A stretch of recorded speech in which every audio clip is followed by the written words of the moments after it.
Hey everybody, welcome to the New Market Alliance Church podcast, where you're invited to not just attend church or watch church or, in this case, listen to church, but actually go and be the church. For everything you need to know about our community, be sure to go to newmarketalliance.ca and maybe even drop us a line to let us know you're listening. We read everything you send and we'll be sure to get back to you. Our worship service happens every Sunday at 10 a.m. in person or streaming online. We want you to know you absolutely matter to God, and you absolutely matter to us. Everyone is welcome and wanted. Now, let's join today's teaching. I want us to try something, a little experiment, if you will, and I am willing to bet that 99% of you will not be able to do this. So try this with kids and adults and everybody. Just from where you're sitting, can you make a clockwise spin with your right foot? Okay, just lift your foot. If you don't know what clockwise is, just like it's to the right. I don't know about our public school system these days. Okay, you're making a turn to the right, and then with your right hand, draw a 6 in the air. It's weird, right? Okay, try to do it.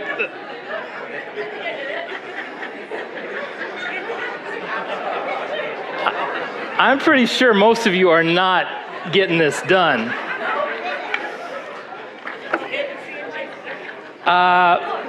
Couldn't keep it going. Maybe somebody who has studied physiology will be able to explain this to me after. Why can't I do these two same things at the same time? And I want to tell you tonight, there's something else that you cannot do. It's not 99% of us, it's all of us cannot do this. And it's actually why we're celebrating Christmas tonight. Christmas happened because there was something we absolutely could not do, but it needed to get done. And so God stepped in and he did it. It's something simple, and by that I mean it's straightforward. A child could understand it, but it ain't easy. It's simple, but it ain't easy. In fact, in all of history, there was only one person who could do it, and it begins on a night like tonight with the birth of this baby named Jesus. And just so we're clear, this baby was God himself in human form, come to planet Earth. And he's the second person of the Trinity, God the Son, what the Greeks referred to as the divine logos, the Word, the one who governs all things. And here's how the biography of Jesus, written by John, describes this incredible event. And it goes like this, chapter 1 in John. In the beginning, the Word already existed. The Word was with God, and the Word was God. He existed in the beginning with God. God created everything through him, and nothing was created except through him. The Word gave life to everything that was created, and his life brought light to everyone. The light shines in the darkness, and the darkness can never extinguish it. The one who is the true light, who gives light to everyone, was coming into the world. He came into the very world he created, but the world didn't recognize him. He came to his very own people, and even they rejected him. But to all who believed him and accepted him, he gave the right to become children of God. That may not be the most Christmassy passage that you remember, but it might be the most direct, the most thought-provoking, because it not only tells us the what of Christmas, it tells us the why of Christmas. So, why Christmas? Like I say, it's because of something we cannot do. And here's what we cannot do. We cannot rescue ourselves, and we need rescuing. We need the grace that only God can bring. And God actually created us to be in this close, intimate, personal relationship with him. But beginning with Adam and Eve and repeated in every generation since, We turned our back on him, turned our back on that relationship. We've chased after sin. We've chose to be our own gods. We've chose to go our own way. At best, we've ignored him. At worst, we've made him our enemy. The Bible teaches that the wages or the consequences of that rebellion is death.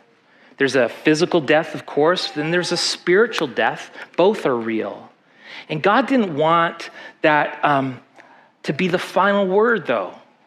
So he came in the person of Jesus to pay the price for our sin. This is a little heavy maybe for Christmas Eve, but just imagine for a moment that you are brought to trial for vehicular homicide. You were driving on the road way past the speed limit, texting, and you hit somebody.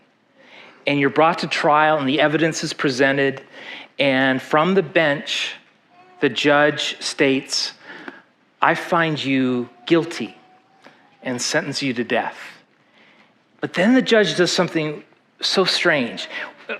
With compassion in his eyes, he gets up from behind the bench. He walks down to where you stand, and he embraces you. And he says, but I love you. The penalty has got to be carried out because I'm an honest and good judge, and what you did was wrong and it must be paid for. That's the law. But I love you, and I don't want to see your life end this way, so I will go in your place. And he walks out the courtroom and straight to the death penalty. That's what Jesus did for you. That's what he offers to everyone. I mean, this is heavier stuff than the Hallmark Channel. You know, this is different than a softly lit movie about a baby in a manger with a little halo. No crying he makes, and it, makes us feel all warm and sentimental and cuddly until next year. But you need to know there's something deeper going on at Christmas. Christmas was the launch of a search and rescue mission by God to call the world back to himself, and it came at a great cost.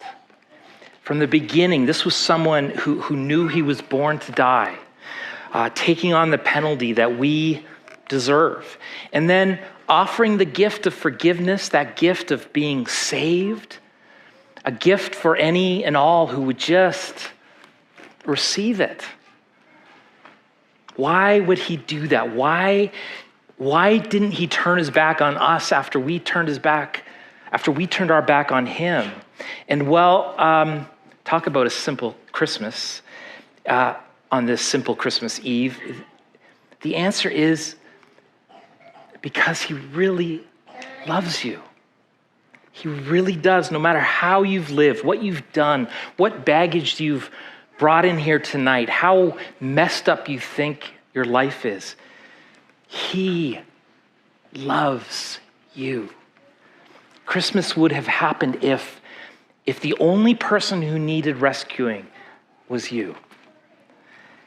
That's how head over heels God loves you. That's what we're celebrating tonight. That's the wonder, the beauty, the power of Christmas. Now, how you respond to this simple story, that's up to you. A lot of us here have decided that this love of God fleshed out in the person of Jesus is, it's at least worth a very careful examination. We've pushed past whatever negative experience that religion and hypocrisy and bad church baggage that we might have had to explore Jesus, the real Jesus. And we found out that the Christian faith isn't about a program. It's about a person. It's not about a religion. It's about a relationship.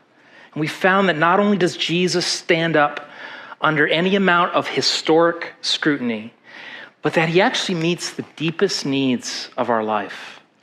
And I'd invite you to explore that for yourself and come to your own conclusions. Even if your journey starts with a healthy amount of skepticism, doubt, cynicism. That's okay. I can't speak for every church, but I can speak for this one. This is a safe place to come and hear, come and see, come and experience, come and kick some tires. It's a safe place to bring your questions, safe place to bring your mess. You know that part of your life y'all don't post on Instagram, that part? The life that isn't perfect. It's a place to bring a marriage hanging by a thread. It's a place to bring a kid that you don't know how to help, a place to bring your fears and your insecurities, your addictions, your bankruptcy, your mental health. Whatever you bring to the table, I assure you, you won't be the first to have brought it. Maybe you're like the person in this drama who's just spinning plates of all kinds, trying to keep the complexity and the chaos of your life under some control, and it feels like it might be on the verge of it all crashing down. There are no perfect people allowed in this place, not least of all which pastors, thank goodness. And even though Christians will fail you, Jesus will never fail you. Please understand, I'm not inviting you to come to church. I'm inviting you to come to Jesus. It just so happens, though, that when we're walking with Jesus, we get to walk with his community of brothers and sisters to encourage and coach and support. But if you believe that you've got life figured out, that you don't need saving from anything, then we can't really offer you anything. Christmas can't really offer you anything. Jesus didn't really come to earth born in poverty to serve and preach and die and then live again for folks who don't need saving. He came for sin-stained, messed up, question-filled, struggling with life people who are holding out for hope, for those who would just say yes to his invitation of a transformed life. What an incredible response it would be at Christmas of all times to start a faith journey, investigating who Jesus is and what he can mean for your life. Years ago, there was this ad in the New York Times, and here's what it said. The meaning of Christmas is that love will triumph and that we will be able to put together a world of unity and peace. In other words, we have what it takes to change the world. We have enough light in us to dispel the darkness of the world. We can overcome poverty and injustice and violence and hate and evil if we just work together and create a world of unity and peace. Can we? You mean the same humanity that gave us the Holocaust and wars and greed and the mortgage crisis and internet bullying, and our hope is in us? In socialism, in capitalism, humanism, even religion, a series of rules and structures made by men? That's what our hope is in? I mean, is there enough collective light in all of humanity to overcome the overwhelming darkness? I know that some of you have felt even this year, hundreds of years before the birth of Jesus, prophets predicted in detail his arrival and what he would bring. And here's what Isaiah says in Isaiah 9:2. He says, "The people who walk in darkness will see a great light. For those who live in a land of deep darkness, a light will shine." And sure enough, we read at the beginning that Jesus' life brought light to everyone. That light shines in the darkness, and that darkness can never extinguish it. And later in his life, Jesus would say in John 8, "I am the light of the world. Whoever follows me will never walk in darkness, but will have the light of life." But what was the light meant to change in our lives? You know, for people like us who walk, let's be honest, in a land of deep darkness. Well, let me put it this way as I close.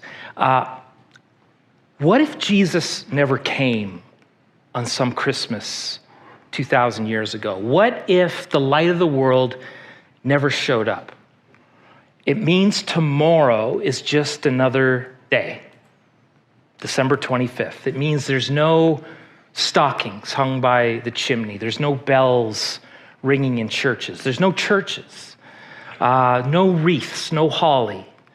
If you know our history, you'll know it means there's no hospitals or orphanages or libraries or books. But on a more personal level, imagine that Jesus hadn't come. As you think of some of the loss in your life, this week we commemorated the anniversary of the passing of my wife's mother. Beautiful life that was taken by this awful thing called cancer. And some of you are experiencing your first Christmas without someone, without Shirley Ratcliffe, without Sid Henstra, just to name a few. And imagine in this alternate reality, for some reason, I'm still asked to bring some words of comfort, but there just aren't any to bring. My Bible in this alternate reality ends in Malachi in the Old Testament. There is no Gospels, there's no Jesus, there's no hope, there's no manger, there's no resurrection, no future, no heaven. We're still waiting for this promised light to come. Without Jesus, there just isn't enough light to push back the darkness of death. But Jesus did come. He did come. And the light shines in the darkness. And the darkness can never extinguish it. Son of God loves pure light. We have this hymn that says, strength for today and bright hope for tomorrow. That's what Jesus brings. We don't have to fear death. We don't have to face the present alone. The light has come and the light is in us. And while there isn't hope for the world based on humanity, Jesus' light is in us. For those who believe, you actually can make a difference. And all of a sudden, a bunch of messed up, broken humans, but who have the light of Jesus in them, we start bringing light to a dark place. The light of Jesus in us pushes back the darkness. That is the Christmas gift, the best Christmas gift. Jesus gives himself to us.